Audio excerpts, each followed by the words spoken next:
welcome to the 6 a.m. news here on 3FM 92.7. My name is Noble Crosby Annan. Coming up this morning, Chief Justice nominee Gertrude Tukono faces Parliament Appointment Committee today. We would also want to see a leader or the head of the judiciary who would inspire public trust and confidence in the judiciary, which has eroded over time. We'll hear shortly from private legal practitioner from Johns Hopkins University, Jamal Tonzua, relating to that. Also in the bulletin, Labour consultant Austin Game calls for a national tripartite meeting to resolve Judicial Staff Association Day 2 strike. It's going to be done on case-by-case basis. You have strikes on case-by-case basis. So I think that the National Tripartite Committee coming under session. Plus, governing New Patriotic Party opens nominations for flag bearer aspirants today, with plans to hold special delegates conference to prune down the number of candidates. In the wisdom of the leadership, made an amendment to our constitution to actually have an intermediate election to screen the numbers. And board chair of the Ghana National Petroleum Corporation, Freddie Blay, fights back 29 CSOs calling for his dismissal and has threatened legal action. So they have also indicated that they were interested. So they made bid for it. And we say, look, we have already arranged it. We influenced it, so we want it all for ourselves. We have details of these stories and a lot more coming to you shortly. Please stay with us.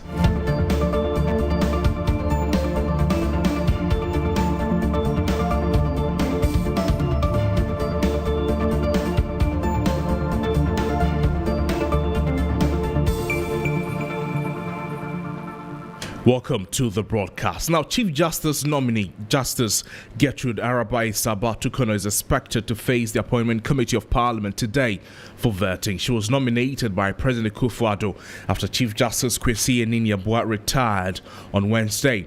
According to the President, her nomination was to avoid any vacuum that would occur. Meanwhile, private legal practitioner and researcher at the Johns Hopkins University, Jamal Tonzua, says there should be conscious efforts on the part of the Appointment Committee of Parliament to know how the nominee will restore confidence in the judiciary.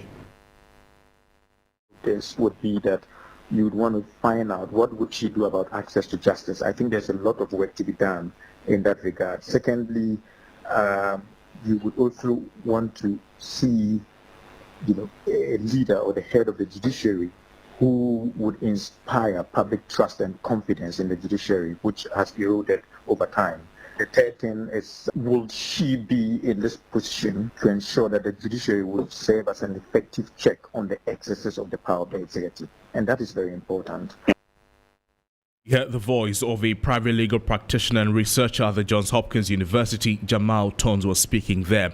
Now, still in the judiciary service, the strike action by the Judicial Staff Association of Ghana, JUSAG, enters day 2 today, but there's no sign of the association backing down on the earlier demands to get their revised pay and allowances settled. The strike, which took effect on Wednesday, affected courtrooms across the country as they were left empty on Thursday. The premises and offices of the Tamale High Court and the Magistrate Court were also empty on Thursday. Apart from a few security personnel manning the main gate to the Kwekuma High Court in Sekondi, there was virtually no human activity at the premises of the biggest court facility in the Western region. Litigants and lawyers were turned away by the security. At the premises itself, the doors were locked up with red bands on display.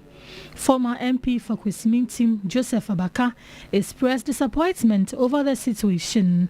It's a really an unfortunate day or event, and it's quite much inconvenience to our clients. For instance, this morning, my client traveled all the way from Sunyani to come and appear in court for his case. It's a matrimonial case. And those were some excerpts of the situation happening on Thursday. Meanwhile, Labour expert Austin Game says there should be an emergency tripartite committee to resolve the impasse. A meeting of organized labor for a discussion on the importance of these general economic conditions, that we all can appreciate the challenges and see how we can adjust ourselves. If it's going to be done on case-by-case basis, you will have strikes on case-by-case basis. So I think that the National Tripartite Committee coming under Section 113, subsection C of the Labour Act, if I were to be in the shoes of the ministry, that is what would trigger to enable this conversation to be held.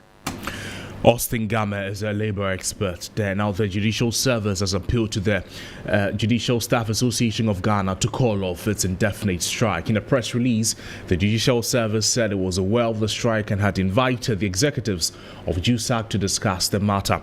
However, the representatives of JUSAG did not honor the invitation. The Judicial Service said it was committed to resolving the matter and had agreed to meet with the Ministry of Finance on Wednesday, May 31, 2023 over the issue. Quote, this will ensure a timely resolution of the matter, the Judicial Service said.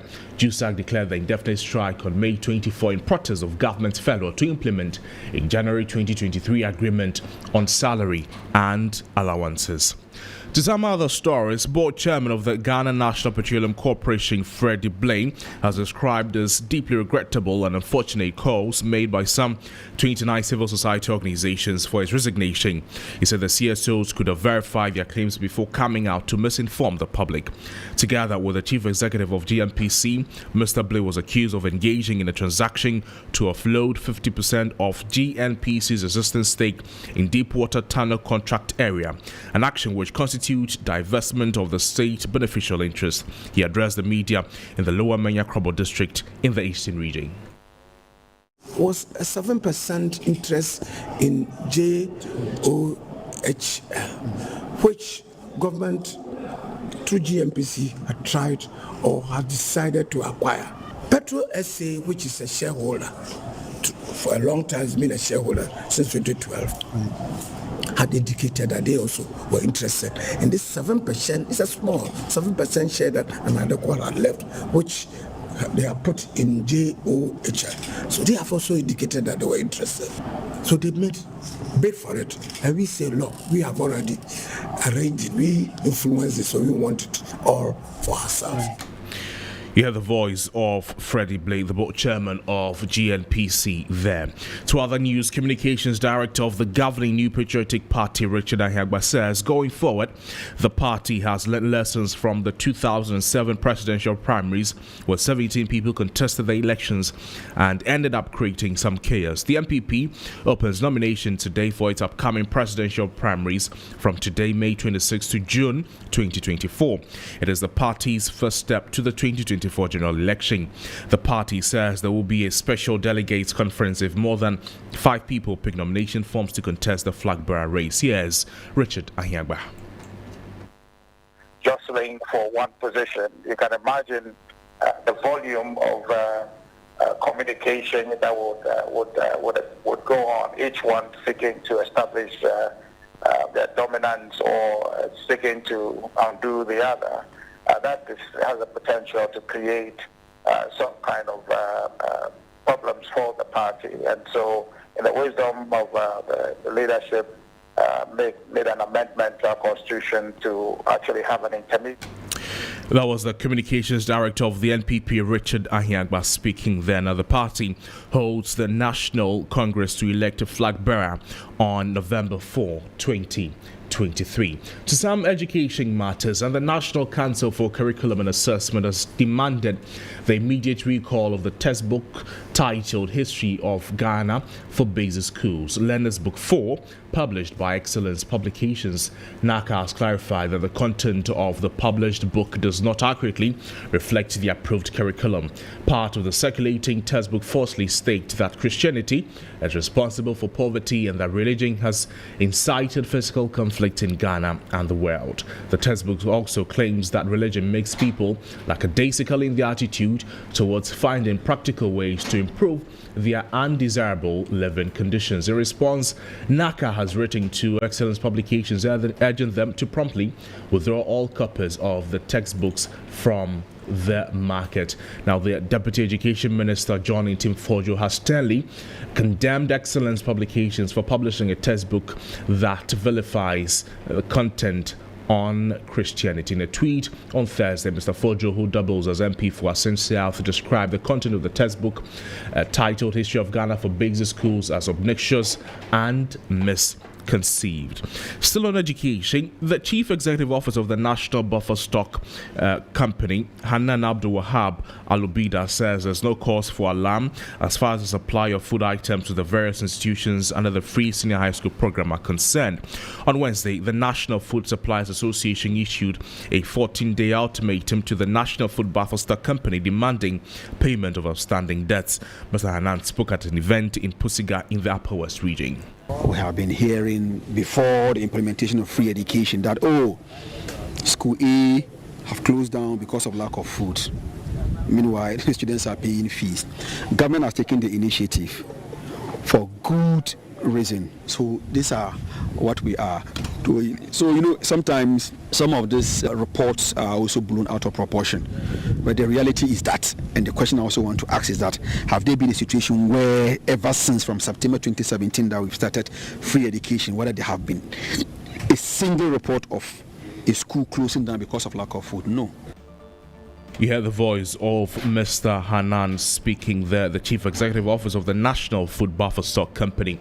Ending the morning news here on 3FM 92.7. There's always more news on our website, 3news.com. Please log on for more. My name is Noble Crosby Annan. Sunrise continues after this. Good morning.